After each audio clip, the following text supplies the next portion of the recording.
Мындан bir ay мурда Жогорку Кеңеш мамлекеттик жана муниципалдык кызмат тууралуу жаңы мыйзамга кол койду. Жана өткөн бейшемби күнү президент ага кол койду. Бул жаңы мыйзам боюнча министрликтердеги статус катчылар таптакыр жоюлат. Анткени алардын иши үзүрүлүү болгон эмес экен. 16-жылдын май айында кабыл алынган мурдагы мыйзам боюнча статус катчылар бардык мамлекеттик органдардагы бирдиктүү мамлекеттик саясат жүргүзүү үчүн жооптуу болгон.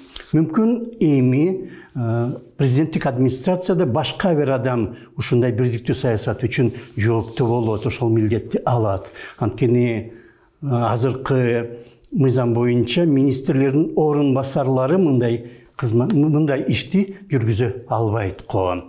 Кызык нерсе болуп жатат. Мисалы үчүн милициянын иши үзүрүлүү болбойт экен. Анын ичинде ГАИнин кызматкерлери пара алат же болбосо айрым кызматкерлер уюшкан кылмыштуу топтор менен иштешип кеткен экен.